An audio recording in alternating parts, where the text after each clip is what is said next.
London calling, YouTube, London calling everyone. And I am going to explain before I introduce tonight's guests that for tonight's show, several straight, white, cisgendered men were invited and couldn't make it for one reason or another. Just in case anyone accuses me of anything, it just turned out the way it did, and it's their loss.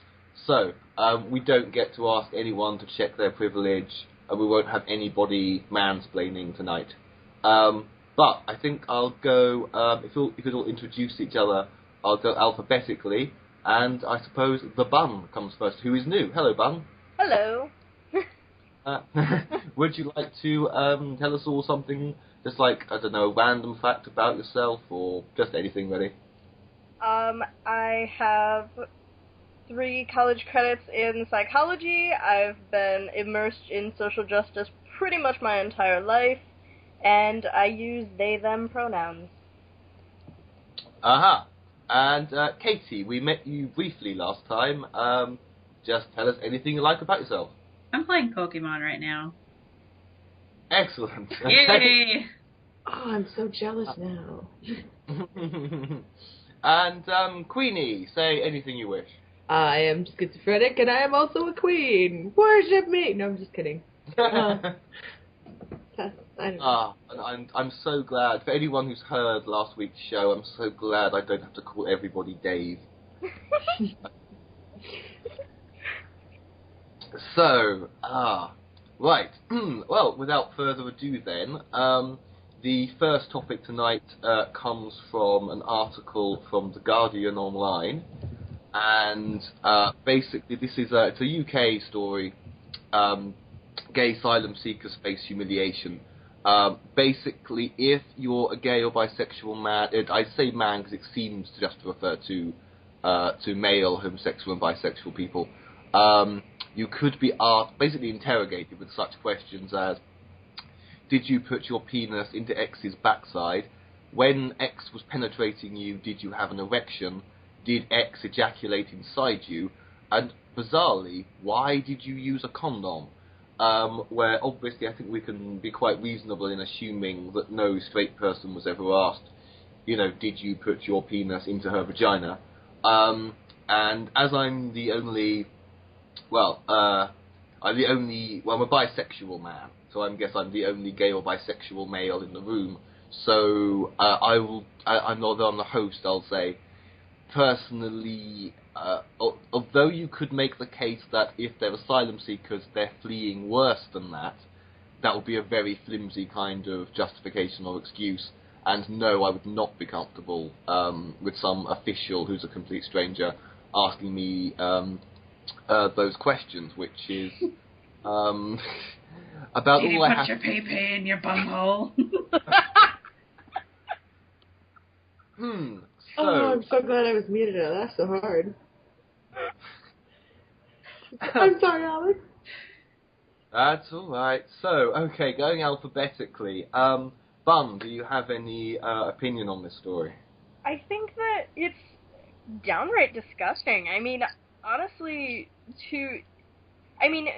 when it comes down to it, if you're going to be that invasive, you have to give that treatment to absolutely everybody. That includes straight, cisgender people. And, it's just proof of that discriminatory action that's being taken, which is pretty, ironic to me, considering the fact that, ever since the Olympics in Sochi, every country has been claiming that we're so pro-gay, and yet stuff like this is happening. And I think it's just proof that all of the pro-LGBT propaganda that's been putting out is really false, because if this kind of stuff is still happening, it's fairly obvious that everybody's just doing this to seem like the bigger person. Yeah, I would definitely agree with that. They want you to focus on the very surface stuff, like obviously very recently the UK, we have marriage equality now, including Scotland, which is fantastic. Yay. But there's still stuff very pervasive that's just, not great. Catie, your view? Yeah, pretty much what she said. It's pretty disgusting. And I It doesn't refer to women at all. It seemed really centered towards gay men. Mm. And I don't know if that's just because it was only taking the perspective of men, and there are also disgusting questions that are related to women, or if it's weirdly sexist that way, but I have no idea. I've only got the Guardian's article to go by, so it could be that it happens to gay and bisexual women as well. And where,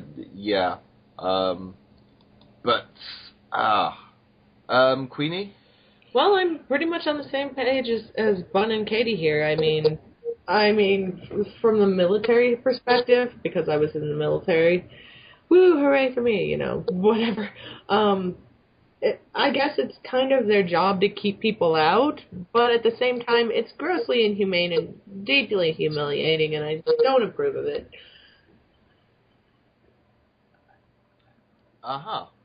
Okay. I tell you what, I'll move swiftly on to the next topic, unless anybody else has anything to add.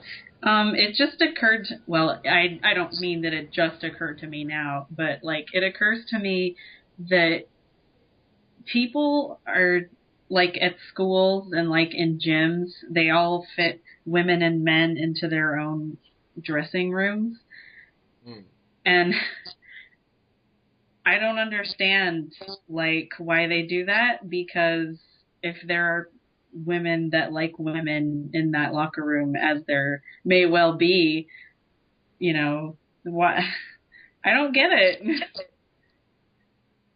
Yeah, it is a very sexist view in that sense, and I think that's the most aggravating part of it is the fact that it is a outright oppression of only gay males is a sign that this really is run by a bunch of, like, crotchety old homophobic men, and really their only concern is, like, I don't want that gay man coming here and putting his peen in my son's butthole, like. And it's really, really frustrating because I don't know, I felt like we were past that. It seems really weird that they're, like, really concerned about things that have nothing to do with what they're normally, like, what their area is. Yeah. We still have a lot of work to do as a society. Indeed. I sound like a dork saying that, but I think it's true. This current government that we have in the UK right now is definitely very concerned with looking good, as Bun said. I mean, David Cameron was completely against gay rights a few years ago. And, you know, he's the one who introduced gay marriage suddenly as a bill. Oh. So gay marriage, I mean marriage equality, same-sex marriage. When you sort of think, mind you, the same guy, of course, praised Nelson Mandela after he was dead, but was part of a group a few decades ago calling for Mandela's execution, and was part of a Tory election campaign that had the tagline, if you want a nigger for a neighbour, vote Lib Dem or Labour. So, yeah, interesting how these politicians change their views as the tide changes. Sometimes I think maybe, like, the whole LGBT acceptance, and, like, after Russia was all like, oh, we don't like the gays, sort of thing, I think it's potentially just another way to fight communism. It's also, there was a very interesting quote I saw that said, like, the reason we're still, like, even holding the Olympics in Sochi, but still taking these passive-aggressive actions is because Russia is foreign enough for us to feel above them, but white enough for us to be civil. Right. Yeah. Yeah, I can kind of see that. Okay, anything else anybody wants to add? Nope. Okay, so the next topic is I've actually got two articles to do with, I suppose, body image. The first is, I may be the only person in this call old enough to remember. It was 10 years ago that Dove, and for anyone who doesn't know, Dove is predominantly a soap manufacturer, and I guess Dove is mainly aimed at women. And they launched Real Beauty, which was for real women. And I actually like the idea of only, like, just hiring models who look like normal people, where a woman would say, oh, that's somebody who looks like me. And it's an attainable figure, and they are attractive, and there's no Photoshop. And it's something that hasn't gone away over the past 10 years. And there's a couple of videos here sort of just showing exactly how much work goes into, you know, faking this unattainable, unrealistic image. And I have had one person who was supposed to be on tonight but couldn't make it. That's you, James. I don't think you'll mind me mentioning it. And you, James, did point out that there is another side to this, arguably, that it is a backlash, which is good in a way to have a backlash against something like this.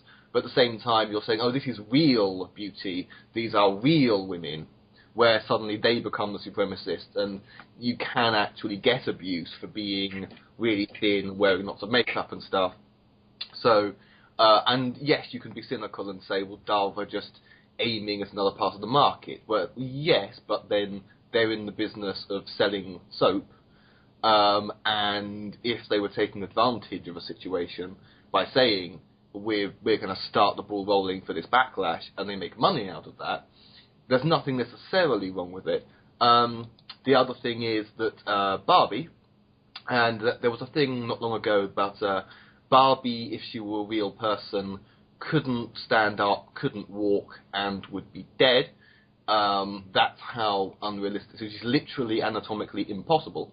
And this more recent story is that rather than the Barbie, whichever corporation it is, being apologetic or anything. It's Mattel. Okay, right. So, Sandhill? So, yeah, they basically, despite a 13% drop in profits, because, let's face it, they haven't adapted enough to survive into the 21st century. I don't think this product deserves to, just my opinion. But they've now colluded with, is it Sports Illustrated, to actually, like, put her on a cover and have her, like on the boot of a, on the bonnet of a car, like some kind of glamour kind of thing. So almost, it looks to me like they're like kind of giving the middle finger to their critics in a way that I think is very unhelpful and very stupid, because they are already, people have got wise to them and are sick of them. You haven't adapted. So I suppose I just like to go alphabetically, so I'll start with the bum again. Thoughts? I think that it's a very fine line to walk in terms of the Dove issue, because while I can understand a opposing view to the Dove campaign, because I am very pro, like, if you feel that there's something wrong with your body, or you have some kind of dysphoria, you have all the right to correct it, and it's absolutely your right to wear a lot of makeup and doll yourself up if that makes you feel good. I mean, I know on days that I feel genuinely more female, I have a habit of doing that, and it makes me feel good. And there's also a negative connotation that these women do get, because they are generally considered to be less intelligent, which is absolutely not true. So while when I initially saw the Dove body campaign, I was very excited about it, because I especially liked the racial and, like, bodily diverse representation. I think that there is an air of, like, shaming women who do put on what some people would call an ingenuine persona, which I don't think is true. So it's really half and half for me in terms of that issue, because while I think that we should always protect women's rights to manipulate and doll up their body however they wish to, especially considering there are, at least in U.S. laws, like over 100 laws regulating women's bodies, I also think that it's very important to have that kind of representation. And in terms of the Barbie one, I think that's kind of disappointing, really, because, like, growing up, I did play with Barbies a lot, but I do definitely think that there needs to be some kind of action taken. It is a company, and companies need to evolve with the times if they want to continue to flourish. And if people are becoming more body positive and want to see different dolls and stuff that represent them, then I don't see why the company wouldn't just give in and try to pursue that route. If anything, they're the company that can do it best because they've had that model and renowned reputation for making such good dolls for so many years. So the fact that they're backlashing like this, I think, is really immature and is kind of a bad sign for just their rep on the market. Yep, I completely agree with that. And next, Catie? Going backwards here, I really do not like Barbies in general. I mean, I did play with them, but I didn't play with them the way that you would think that I would play with them. I have no sympathy for anyone that leads that company or creates Barbies or whatever. And yeah, I mean, that's pretty much all I have to say on that. As far as the Dove Body campaign goes, I like it and don't like it. I saw a post a couple months ago on Tumblr that was shaming the Real Body campaign or whatever because it said real, as though supermodels are not real and there are not people that are that skinny and that tall or with that body type or whatever. But I think you can say the other thing, that real doesn't necessarily mean that that body type doesn't exist, just that what people are doing is literally photoshopping and making, anatomically impossible things happen on magazine covers and billboards, and not necessarily that those women are literally impossible. Yeah. Queenie? Jeez, my only experience playing with Barbies was my brothers ripping their heads off, but that's just sort of how they went.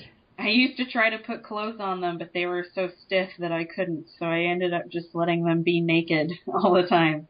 The Barbie nudist beach. But, get yours today. I don't have much of an opinion on the whole Barbie thing. I mean, obviously, if they're a company that's refusing to move with the times, they're not going to be making a product for very much longer. And as far as the whole Dove real woman sort of campaign thing, what is a real woman? That's my whole beef with it, because, I wouldn't even say beef, because it's not necessarily with the campaign itself, it's with the sort of, the recent atmosphere. Ambiguous terminology. Yeah, and there's a lot of this sort of push and pull, nobody wants to sleep with a twig or whatever sort of thing, and you see that more and more often. And it's kind of weird, because when I was growing up and being thin was the thing, I was a very chubby child. I was never thin until very recently, and I'm only sort of thin. But it's kind of like I fall on the wrong side of the fence no matter what's going on. And I'm kind of just like, what is a real woman? What do you people want from me? I don't know what you're talking about. I just have these really outlandish ideas of what it's supposed to be a woman, because there's all this information coming in. Yeah, and I think it's kind of sad that, I've always figured that fashion trends are going to come and go no matter what, but the fact that body types themselves are trending and that races and skin tones are considered to be more beautiful than one another is just really frustrating. And it seems like no matter what, whenever we try to accommodate to one side, we do too much. Because that seems to be the problem. Like, initially, I liked the body positivity movement when it was encouraging chubbier girls to be more fond of their bodies, especially, like, with my girlfriend. She is a bigger girl, and it took me forever to convince her that, like, you are gorgeous. But now I see that there's this constant skinny shaming, and it's really, really frustrating, because it's like, we were doing so good, and you messed it up. And also, I just want to add on that, like, the fact that there's the Real Beauty campaign, and I did not see a single trans woman, was really frustrating. Yeah. I think trans women are really hot. I know. Too. Oh, yeah.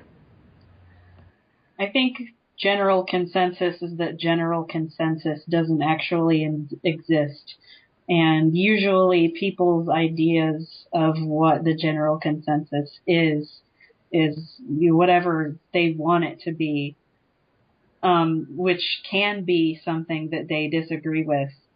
Like, I'm sure there are plenty of people who think that the general consensus is that fat women are uglier than skinny women, but they don't like that. And I'm sure there are lots of people who think that fat women are just as good, if not better, than skinny women, and they think the opposite or whatever. I think there's too much one-upsmanship in the world of being a female. Like, do you really have to be better than everybody else? I don't feel like I have to. There's just a lot of individuals with a lot of individual opinions, and trying to generalize the entire population with one single opinion is troubling. I agree with that sentiment. Oh, if I can try and tie all of that together, actually, can I just quickly ask Catie, as a kid, were you ever confused by Barbie's lack of nipples and pubes? I don't really think I thought about it. I don't think I was confused about it. I have no idea. Being a lesbian, well, as I got older, I was severely disappointed. I'll tell an anecdote, if I may, which is, I think this is one of those things about, although I'm not a card-carrying feminist exactly, it's one of those things about being, I suppose, having a more feminist mindset, is when you start to wonder if you overthink and overanalyze. Which was, I was putting a package together, and I was shopping to send somebody stuff, and there's a new baby in the house. And where I live, there's a really good market for, like, for like good. I'm a bargain hunter. I'm a bargain junkie. And there were these baby grows. I don't know if you call them baby grows over there, as in the onesies for babies. Yeah, we say baby. We literally call them baby grows. And they were £1 each. And I don't know how it is over there, but in the UK, £1 for a set of baby grows is an amazingly good bargain. But guess what? They had the Barbie logo on them, the Barbie slogan, logo, whatever you call it. And that's it. They're just white baby onesies, but with the Barbie logo. And instinctively, I wanted to reject it because it's Barbie, and there's a lot of reasons to object to Barbie. And then when I got home, I thought, right, first of all, you're buying this for a 2-month-old. you're not making any kind of impression to do with gender roles or anything on this other 2-month-old who doesn't know what pink is, never mind what Barbie means or whatever. 2, how badly is the Barbie Baby Grow range going if they're selling for £1 each, and I could have taken advantage of their poor product placement and them handling their business badly to help out parents who aren't rich in a difficult economy, and they get through baby grows, they're shatting 100 times, and then they're grown out of, where I kind of think it's that kind of feminist brain goes into overdrive thing, where my intention and the textbook I'm working from with my rejection of Barbie was well-intentioned, my heart's in the right place, but did I actually make a slightly stupid decision because ultimately it's baby grows for £1, for heaven's sake. Does anybody have an opinion on that? I definitely feel that way a lot about many things. You could have adjusted it so that the Barbie logo was something else. I wish I had your creative mindset. I always envy your creativity, Queenie. I have to agree. I think that it gets frustrating once you finally enter the world of understanding feminism and ableism and racism, because then you realize that it's everywhere. You also realize that you've done it yourself when you were a kid. Oh God. Don't even get... I want to go back in time and punch me from 7th grade. You might give yourself a concussion, but then you'd never become a feminist, and then you... I don't know. It's never ever look at my RuneScape chat logs from when I was 11. Oh no. Yeah, it's definitely frustrating, especially talking to people that you care about, and they say something, and you want to say something about it because you know that it's either sexist or whatever, but you don't want to be that douchebag. So it's definitely troubling, and I think it does affect just the way you live, because you tend to second guess almost everything. I definitely look at the me from my 20s, and I see through a different lens as someone more educated in these things. And it's all the fairly subtle, fairly pervasive things, but once you put them all...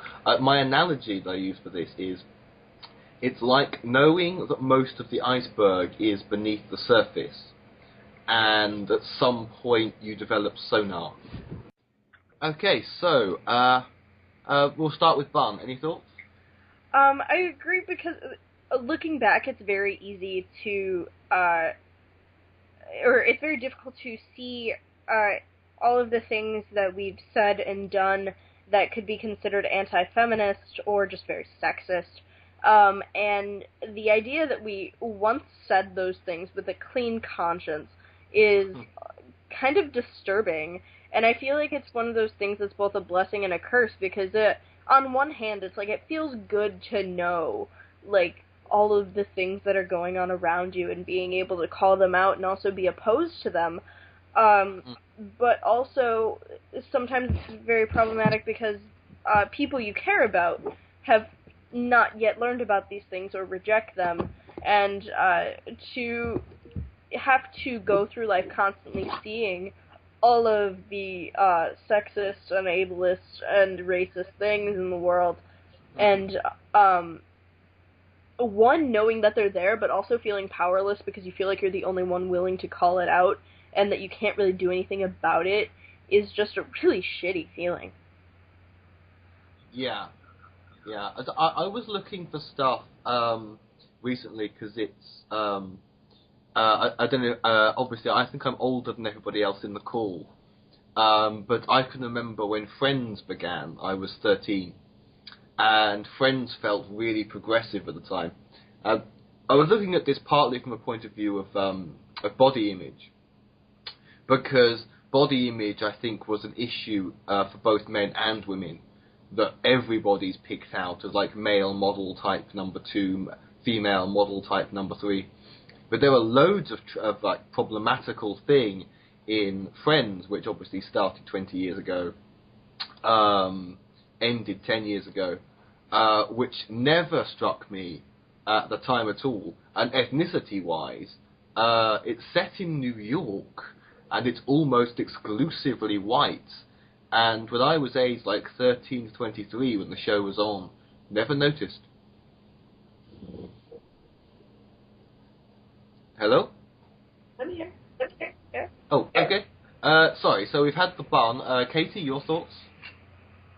I don't really have anything to add. I pretty much feel similarly. Okay, Queenie? Yeah, same page pretty much. I have yet to awaken, but I'm getting there. Excellent. We all agree. Ah, c'est fantastique. Okay, so I'll introduce the next topic then. And I feel so old now. I know I'm the only... I can't believe... Friends began 20 years ago, and I was 13. And that's like a piece of period drama now. Though, to be honest, not the worst. Because I want to do a series analysing the history of TV shows. And there are some sitcoms that are quite horrendous when you look back on them. But that's a big subject. So, sorry, everything sounds different. Can I just check that everybody's definitely here? Yes. I'm here. Okie dokie. Okay, so the next topic is something that I think is entirely British, called Neck Nominate, and that is Neck Nominate, which is basically really stupid drinking dares, which sometimes it's just drink a pint of vodka, sometimes it's drink some stupid combination of alcohols, sometimes it's includes, in this instance, Aaron Johnson downs 4 dead mice, grasshoppers, spiders and nettles. I believe he used a blender and he drank this with vodka, lager and milk. The Royal Society for the Protection of Cruelty to Animals aren't pleased, and there are videos online of this shit happening. There have, to my knowledge, and they've both been young British men, there have been 2 deaths caused by Neck Nominate. So, young British men are daring each other to do really stupid stuff that can kill them. I'm not even sure how to phrase that as a question, but sorry to pick on you again, I'm just so fixated on the alphabet thing. So, Bun? Wow, that sounds like every day in America. Okay. I mean, I don't understand how someone could be like, hey man, hey, I got an idea. I need you to take these mice, okay? And then I'm gonna need you to take these grasshoppers and this metal and then put it all in this blender and drink it. And then somehow, conceivably, this guy went, that is a great idea. And I'm just trying to process that level of stupidity. Like, were you already drunk when you thought of that? You had to have been severely intoxicated to think that that's remotely a good idea. Yeah, I think that's true. I think there's some element of peer pressure there, but then why is it just that tends to be young men, particularly because there's peer pressure in any, for anybody, isn't there? And it just sort of, and if people are dying from this, why is it still a thing? So, Catie? You know what this reminds me of? The cinnamon challenge. Yes! That never killed anyone. It could kill you if you suffocated and choked. Really? Yes. Oh. Many people have been hospitalized. I don't know if they've died, but it's very dangerous. You could die.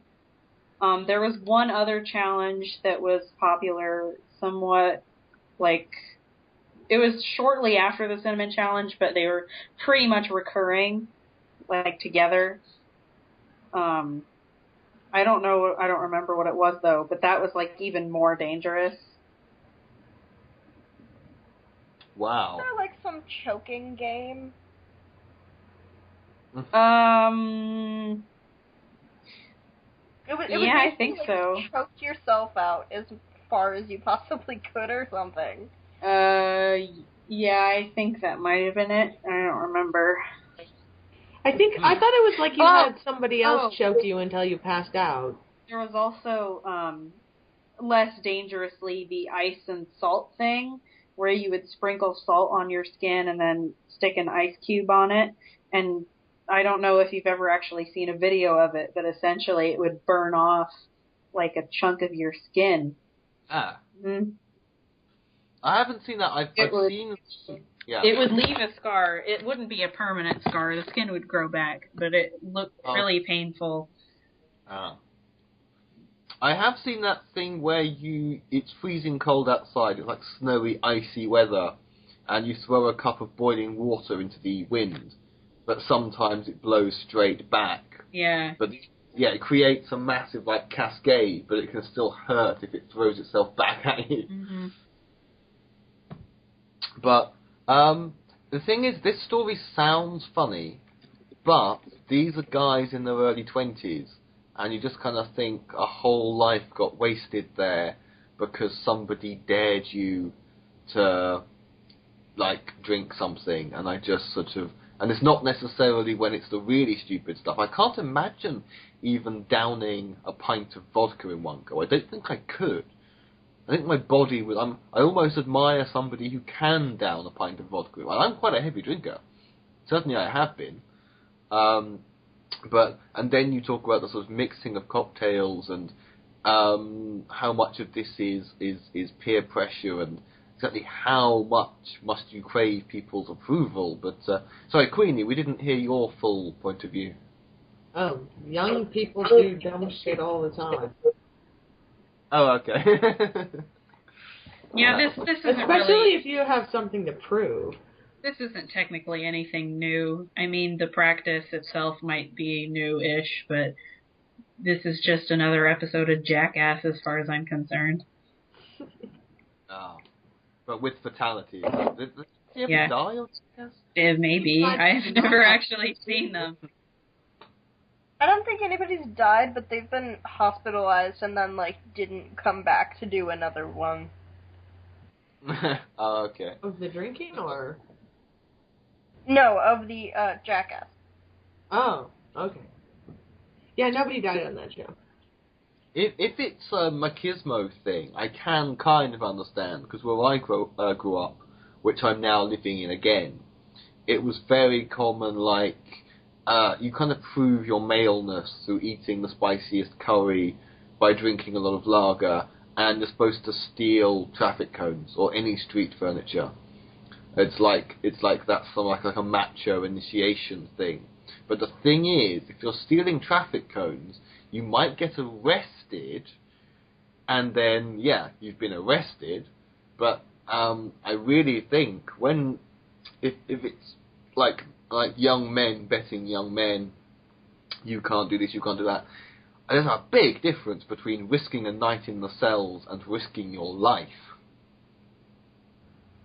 Yeah, like I said, I think that a lot of those decisions that were made had to have been done, like, post-intoxication, because I don't think I've ever seen, like, machismo go that far unless there's been some kind of, like, narcotics or something involved, because, like, I mean, the only way, or the only other way that could possibly be a viable outcome, like death, is for that person to already have a death wish. And, I mean, if there's only been 2 deaths so far, I mean, it's very likely that maybe perhaps one of them was that situation.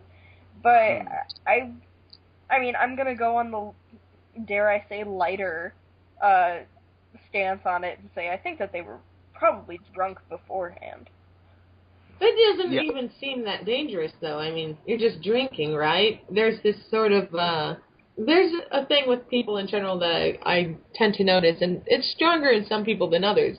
It's the sense that to some extent you are invincible. And it tends to be more prevalent in young people. But There's this idea of, oh, we're just drinking. Oh, it's just a cricket. Oh, it's just nettles. Oh, it's just some mice. You know, there's this vague idea that it's not going to hurt you. Okay, so there's been this song, which apparently song and video, which seems to be from the Church of Latter-day Saints, etc. So a bunch of Mormon men who have a message telling women how to dress in order to be respected by them. The word sluts appears various times in the song. So essentially we have, I believe it's a One Direction parody. I think it's rather catchy, which is annoying given that some of the lyrics are rather offensive, even if some of the lyrics maybe less so, but the general message, the general attitude I don't like. I think it's tragic in a way that it's catchy, so I might find myself singing this song publicly when it's slut-shaming and body-policing. Also, I think those are some rather hot Mormons, and when I shared this on Facebook, I did so with the caption, they could at least have stripped for us. And basically, we have literally all just watched this video, and going alphabetically again. Bum, your opinion? I would just like to point out that just when I thought that this was a whitewashed video, they brought out the token black guy, because they just wanted to make sure that they had their street cred ready. And they really should work on their vocals. I mean, if you're gonna, or I agree, they should have stripped. If you're gonna suck at singing, at least look pretty. And I just think it was kind of, it's one of those things, it was so outrageously horrible that, like, all I could really do was laugh. It was one of those things that it's like, I couldn't even take it seriously, because it's like, how could they take themselves seriously? How could you, living in this century, look at the lyrics that you are writing down in parody to this song and going, oh yes, this is most definitely the right thing to say. And the idea that, I mean, did they not think they were going to get any backlash for this? Well, bearing in mind, it's only a couple of weeks ago that we saw, and I think not the only one, but you know, a Mormon anti-masturbation video. So we've gone from boys don't masturbate, girls don't show any of your body, or you can't be respected in your trash. So, yeah, I don't know. But I personally think if you're not allowed to masturbate, you're going to get very frustrated, because you're also not allowed to look at people, and you take that frustration out on other people, perhaps. I don't know, that's me playing amateur psychologist here. I do think it's a shame, because they look like nice young men who have been brainwashed, I think. Mormons don't like to have any fun. It's true. They're basically like what Puritans were when they came over to America. Me. The only one with street cred around here is me. I just want to say that right now. Me. What? I have all the street cred. It's mine. You can't have it, Mormons. I have all the street cred. The Mormons can't have any. But the Mormons have a black friend. Well, I have a neck tattoo on the front of my neck, which gives me instant street cred, and more street cred than the Mormons. Oh, okay. More street cred than Mormons? Yes, all the Mormons. I have more street cred than all of them. Well, I almost have a level 17 fletchling, so I have more street cred than you. Oh, snap. I'm going to have to get more tattoos to make up for this. I am literally the token white friend amongst my friends, so I think I have more street cred than the Mormons. Literally everyone in my town is white. Wow. That's false. 96% of us are white. Wow. Like, Google Danville, Indiana. Oh. I don't know how many minorities There's live like in the area. There's like 9,000 of us and probably like 10 black people. That sounds like my high school that I went to in Kansas. Except it was more like 1,000 to 3 or something. It was, I don't know. I don't trust white people, so like it's weird to describe it. Yeah, I think the most infuriating thing about this was just like, it's one of those things where it's like people, I think, are always going to look badly at you if you wear a shirt that cuts just a little too low or a skirt that's too high. And it's gotten to the point where I can brush that off, and I think a lot of people can. But to police someone's body so hard, especially in terms of, like, telling boys they can't masturbate, and also not even taking into account that girls masturbate hella much, is... Oh, yeah. is, like, just so insulting, and just, like, where do you get off telling someone that they're not allowed to do something? Oh, wait, they don't get off. Haha, they don't get off. Indeed. Yeah, because we barely have Mormons here. And I basically know about it from Catie Pirate, because he's an ex-Mormon who got the fuck away from that religion as fast as he could. It's an American religion. Like, it was It originated is. Joseph in America. Smith. It's very weird that there are Mormons other than America, or in places other than America, I mean. There are. Well, they go on missions and stuff. Yeah. Mostly to impoverished places. Even in London. There are a couple of churches of Latter-day Saints, blah, blah, blah, in London. They've spread here.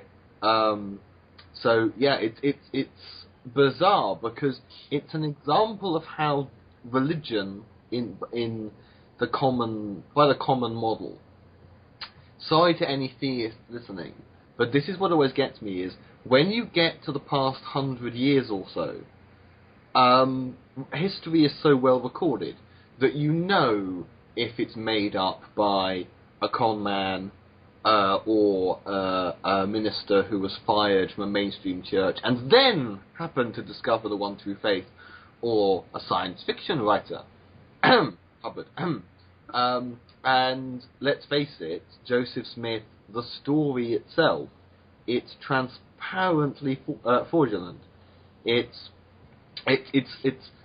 you know, anything from the past couple of 100 years, you can see the magician doing the trick, and they never really do anything good with it. Just as Scientology's got fucked up things, Kabbalah's got fucked up things. They feel the need to include fucked up things about women generally, I think. Like, is it Kabbalah or Scientology that there's no drugs during childbirth and you're not allowed to scream during childbirth? I thought that was Scientology. Is that I think that's Scientology. You're okay. not allowed to scream? Something about negative energy or something. Yeah, a 20th century religion says no drugs in childbirth and no screaming in childbirth. That was something that Tom Cruise's wife said no to, and good for her. But then, why the fuck are you marrying a Scientologist? Because you love them? Sorry? Because you love them? Well, yes, all right, fair enough. I can understand that, and I can understand fancying Tom Cruise, I suppose, but ish. Kind of, a bit. But, I mean, I've lost the thread of what I'm saying. Somebody else take over. Same reason why I'm attracted to a vegan. I don't mind vegans, but I'll say one thing. The last time I was in conversation with a vegan, I asked her what's the ethical issue with drinking cow's milk, and she had to Google it. If you have to Google your own belief system, shut up. Wow. Well, I mean, you know why now, don't you? Well, that some of the calves are killed, I suppose. It's that a certain number of calves are killed because they only need so many bulls, because it's a herd system. So the milk you're drinking is the milk that would have been drunk by the male baby. That, and generally, cows are very mistreated on such farms. I mean, your best bet, to be totally, cruelty-free, with you drinking milk as if you were to own a cow and, let it be happy on your own land and milk it. I want to own a cow. You'd run out of milk eventually. It would just get really old and stop producing it. I would so own a cow. Sorry. I would own a cow too. They are adorable. I would very do so many things with a cow. And I love how I just defended how you shouldn't drink milk, even though I do, use milk in my own cooking. But I don't drink it because it's gross and I don't like it. Well, you're not a vegan who had to Google their own morals. That's true. If I were talking to a Christian and they had to Google their own shit, I'd be like, what the fuck? Sorry, Bun, carry on. I feel like that's how a lot of Mormons are. I don't think I've ever met either a Mormon or a Jehovah's Witness that hasn't had to, look over the little pamphlet they were trying to give me before they, answered my question. Because it's one of those things, it's very similar to how I felt when I watched the Bill Nye versus Ken Ham debate on evolution versus creationism. It's like, if you can give me some viable reasons, then I won't judge. It's one of those things where it's like, if you're not hurting anybody and you have viable reasons for what you believe, then, carry on with your own stuff. But religion and your stance on how other people should dress and use their bodies is a lot like a dick. It's okay to have one. It's okay to be proud of it. But if you whip it out in front of me or my children and try to shove it down either of our throats, I'm going to kill you. Yes. The meme that everyone has seen. So there you go. And do we have any more thoughts on this? We got a little derailed there. Cows. The cows. But the cows. But the cows indeed. Save the cows. That's my final statement. Yes, save the cows, please. But these Mormon guys who are all modesty is the best policy, don't be a slut, yada yada, they clearly genuinely do believe that they're doing the right thing. And yes, you can say that they're brainwashed, but there is a broader social thing going on there, isn't there? Oh, absolutely. It comes down to... That's always what I've had against organized religion, is that, I can It's like I can understand if you were to teach not only your own theology, but also other theologies and go, well, this is why I believe it, and let your kid choose from there. But if you're going to force your child to believe in this and then not even let them branch out because it's sinful, then I just think that's doing your own child a disservice. Yeah. And personally, I wouldn't raise children to be anything. I would give my children lessons at home, where at a certain age, maybe 7 or 8, teach them Noah's Ark, but also teach them the food chain, and let them raise their hand, let them ask questions if it doesn't make sense to them, give them the chance to think. Definitely wouldn't raise children vegan, even if I was vegan. I did used to be vegetarian. Wouldn't raise children vegan because you've got to be so responsible doing that in terms of health. And I'm afraid I have to take another recording break, so 3, 2, 1. So into the final segment, and basically, it's a bit lame, but my final thought from this week is that I found out there are YouTube channels where you can watch Doctor Who with fan commentaries, and it's Sounds interesting. terrible. Actually, no, it's interesting because one of them is a young woman, like a teenage girl, who's like a fan of the new series, who's watching classic Doctor Who from the beginning, and you get her first reactions to classic Who from the beginning. So she's enjoying the Hartnell episodes from the beginning, and actually you'd think she'd say, oh, it's black and white, oh, he's old, and complaining about how slow it is. Actually, she's enjoying it.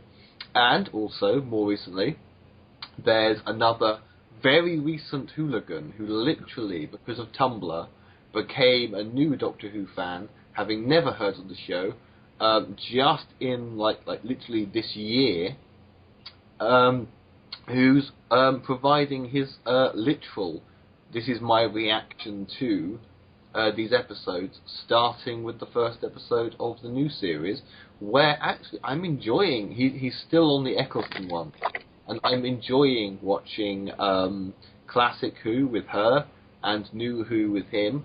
I feel like I'm watching it with an innocent newborn, experiencing the wonders of Who, and they're so sweet.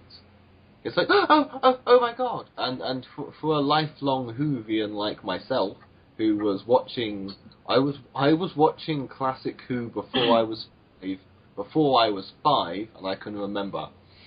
So it means a lot to me to share something like that with the younglings. It's a sweet thing. I enjoy it. So that's a thing I found on YouTube, and I know it sounds lame, but that's the thing that came to mind. But yes, things from our last week. The bun. Well, I'll start on a negative note and then end it on a positive. I had done an experiment this past week where I would dress either more masculine or more neutral to and just carry about my day and talk to people. And when I did this, I noticed that people seemed to value what I was saying much more than when I would dress more femininely and put on my wig and had very long hair and wore a dress and stuff, which was upsetting because it seems like that mentality of you'll only get respect if you're not worrying about your looks is very rampant in society. But on a very good note, I've found that a lot more trans and non-binary people have started taking hold of YouTube a lot more thanks to Tumblr. And there's been a lot more tutorial videos on, like, how to bind back your chest or how to make yourself look chesty if you're a guy, and different makeup tutorials, and just general channels, sometimes not even focusing on their gender identity. And it's just really nice to see people being more open with themselves. Cool. And Catie? So do you guys know what Nuzlocke is? Nuzlocke? Nuzlocke, N, like, as in, nutcracker. Nuzlocke is a challenge on Pokemon where you have to catch the first Pokemon you meet on a new route, and if they faint, then they're considered dead and you have to release them. I started a Nuzlocke on Pokemon Y, and I failed miserably, and I feel sad. So I'm just gonna play normally and pretend that I'm not bad at video games.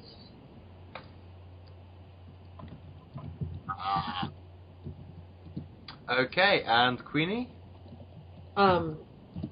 I had a dream that somebody stole my skirt on the train, and I was more upset that they stole my skirt than I was at not wearing pants.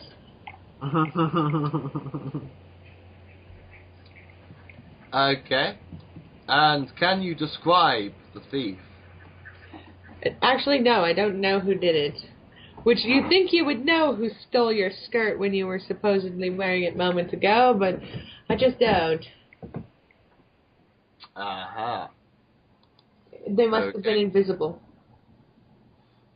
The invisible thieves are definitely the worst. I mean, you can't do like a Photoshop or anything. Photo fit, I mean to say, sorry. Well, you could, but, aha. Okay. So, I suppose we're wrapping things up. I'll tell you what, I'll open the floor. Does anybody have any suggested kind of topics? I think we've had a good blend tonight of people. Are there any suggested kind of areas or topics for future shows? I think it would be interesting to look into the idea of cultural appropriation, which has been taking part a lot. We see stars like Miley Cyrus, basically just a lot of white people trying to take things away from the culture of people of color, and it's really shitty, and I think it definitely needs to be addressed. I must have missed this. About the last thing I knew about Miley Cyrus was that, was the wrecking ball and the whole twerking thing. What's happened since? Basically, what's happened is, first of all, she has a lot of Native American symbolism tattoos, which are, from my viewpoint of having a Native American dad and being in that environment, is really offensive, because it's also not symbolism that's universal. You know how there's some things in a culture where it's they're very happy to share that, but then there's other parts where it's that's kind of sacred to those people, and if you dabble within that, it's pretty disrespectful.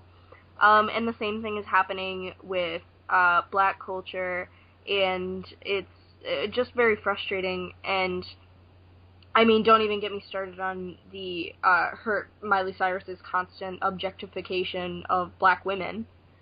So it's done not only by her but several people, and I feel like it's something that's definitely worth looking at. Okay. I think we should talk about gay porn. Okay, Kate, tell us about gay porn. Please do. Oh, yes. It's hot, and I like it. Great. Yeah. Aha. I write some sometimes. I'll send you some at some point. Oh, I want some too. Yay. And Queenie? I got nothing. You can't compete with Miley Cyrus and gay porn. Nobody can compete with that. Hopefully not in the same thing happening there. I don't want Miley Cyrus in my gay porn. No, thank you. I am completely with you there. I think we're on the same page there.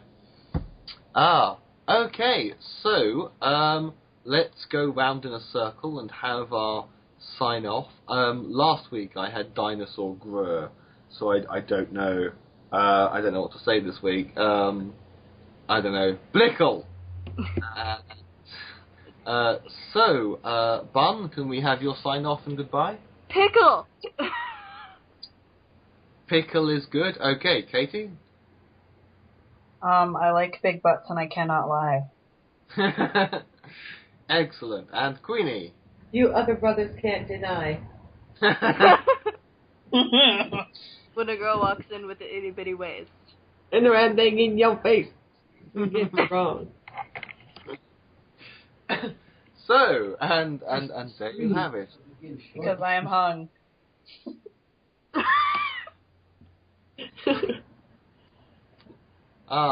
So, the conclusion of yet another episode of London After Midnight, featuring Even though none of us are from London except you. Yes, but I am hosting. That's true. But yes. In fact, not only am I the only person in London, I'm the only person for whom it is after midnight. You should just say English speakers after midnight. London After Midnight sounds right. It's a horror film, it's a band, it just sounds cool, okay? Let the man end his show. Okay. Yes, featuring none other than the bum, Lady of the Slade, who changed her name, Catie, who changed their name throughout the show for some reason, and of course, regular now, because she's been on all 3 episodes so far, SchizophrenicQueen. For now, good night, YouTube, good night, everyone.